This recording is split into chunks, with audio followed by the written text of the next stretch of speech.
आपण करूया फुल taste.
Time घेत आहे खूप.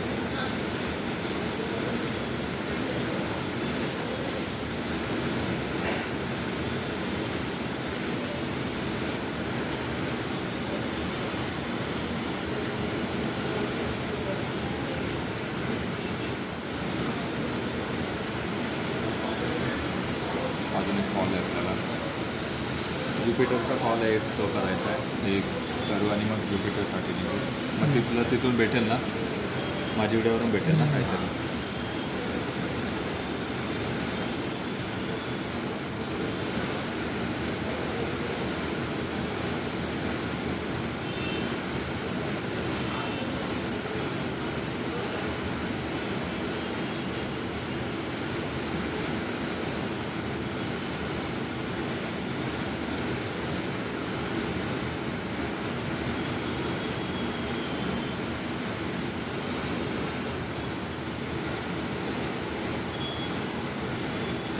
हँग झालं का हा टॅग? चेक करत आहे तो.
जर तू मशीन कोणती चेक करायला जात आहेस ना तर किमान ऑक्सिजन तरी पाहिजे. बिना ऑक्सिजनचं हे होणार नाही, मशीन ऑपरेट होणार नाही.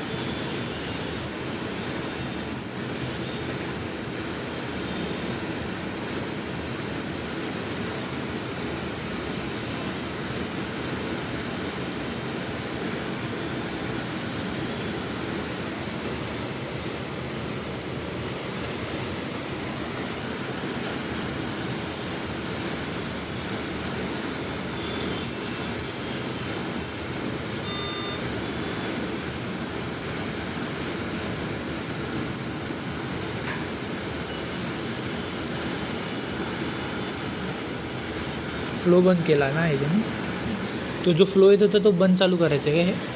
नाही, आता तो बॅगमध्ये चेक करत हे हे दोन्हीकडे असतं ते बॅग. हे या साईडला गेलं तर काय होतं नाही तो तसं. बॅगमध्ये म्हणजे कधी कधी मेकॅनिकल व्हेंटिलेशन नसेल ते दाखवतो मी तुला नंतर.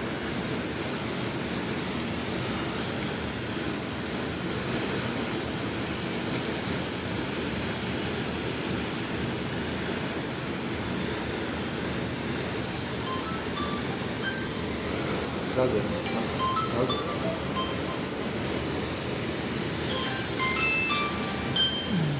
घरचा पण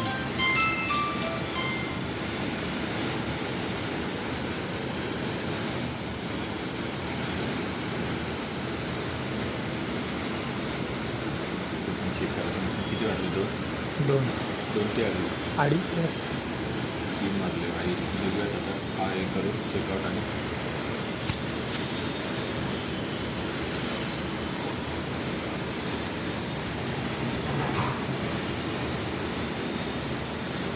ते वेस्टर्न लाईनला नाही, वेस्टर्नच होतं साऊथ बॉम्बेला जे आहे ते भाटिया हॉस्पिटल, तिथं पण आहे का आपलं भाटिया?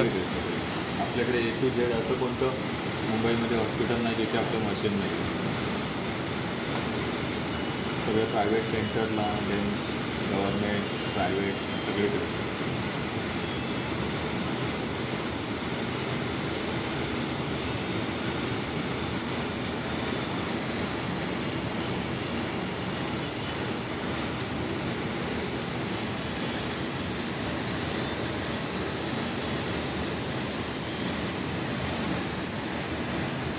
या मशीनला ॲक्च्युली खूप लॉंग प्रोसिजर आहे चेकआउटची. बाकी दुसरं कोणतं मशीन असतं ना त्यापर्यंत झालं असतं ते. आणि ह्याची लाईफ स्पॅन काय आहे मशीनची? 2018 लिटर 2018चं इन्स्टॉलेशन असणार ते. हां. फॉरेन कंट्रीमध्ये 3 वर्षानंतर ते लोक स्क्रॅप करतात, बट आपल्या इथे तर काय हे नाही. 8-8, 10-10 वर्ष एकच मशीन चालू. फॉरेन कंट्रीमध्ये 3 वर्षानंतर माहिती आहे ना त्यांचा नॉर्म्स आहे की 3 वर्षात स्क्रॅप करायचं मशीन. 3 वर्षांनी ते काही तसं नाही आहे. 10 वर्ष जिथपर्यंत जोपर्यंत चालेल तोपर्यंत चलावं.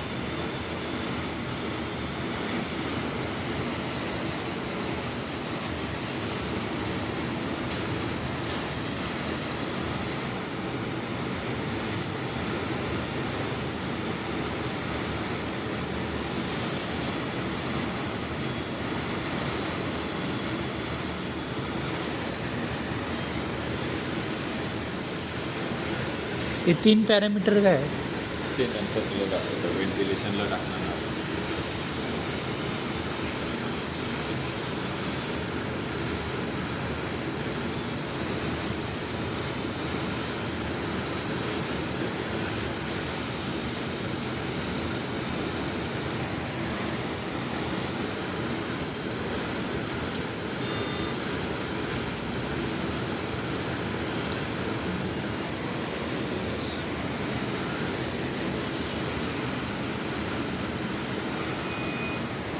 हे झाले तर आपल्याला काय करायचं माहिती आहे का?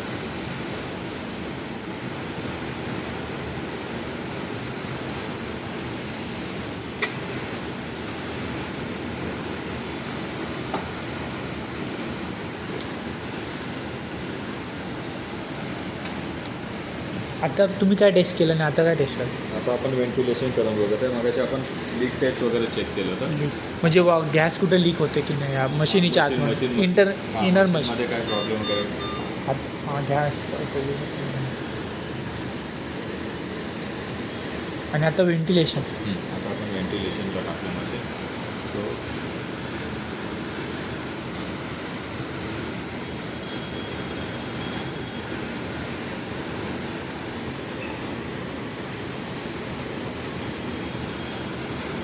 लिकेज भेटला का नाही भेटला? नाही लिकेज नाही भेटणार. लिकेज असेल तर दाखवलं. आता हे जे पॅरामीटर्स आहे ना टायटल व्हॅल्यूम, हा टायटल व्हॅल्यूम का असतो, आपल्या पेशंटचं वेट मल्टिप्लाय बाय 8 आहे. सर सपोज आता हाईट बाय ते म्हणजे त्याचं ते हे असतं. सो आपल्या वेटच्या मल्टिप्लाय बाय 8 ठेवतात. आता आपल्यासारख्या हेल्दी ॲडल्टमध्ये 400 500 600 डिपेंड आहे. ठीक आहे.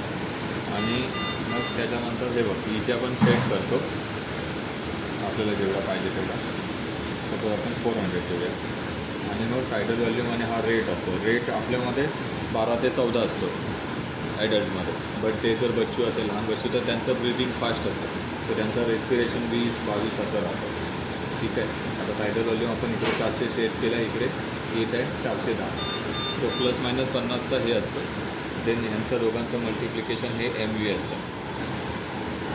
टायटल व्हॅल्यूम आणि रेटचं मल्टिप्लिकेशन MV असतं. तर ते आहे. सो बरोबर ना 12 × 12 डिवाइड आलं का? काय मल्टिप्लिकेशन नसेल, डिवाइड असेल. नाही. सो 400 मल्टिप्लाय बाय जर 12 केलंस तर ते तेवढं होतं आहे. पण ते त्यांनी पॉईंटमध्ये हे केलं आहे. सपोज आता हे किती 12 × 4 548. सो हे त्याचं MV त्याचं मल्टिप्लिकेशन आहे. ते हाईस्ट टू रेस्टिव्ह आपण कधी पण 1च ठेवतो. आता हा सेन्सर फेलर येतं कारण आपलं ते सेन्सर चेंज करणं मला इथे पण एक वेबफॉर्म येते HET/CO2चं. मग त्याच्यानुसार हे ट्रायंग्युलर आणि हे ते त्यांनी तसंच डिझाईन केलेलं आहे. त्याच्यानुसार ती वेबफॉर्म आता याच्यामध्ये फॉ आणि फ्लो आणि हे दोन ते वेबफॉर्म दिसत आहे. हा पेशंट आता आपल्याकडे पेशंट हाच आहे. ठीक आहे. तर हा आता पेशंट जे ब्रिदिंग करत आहे त्याचं ते वेबफॉर्म दिसत आहे.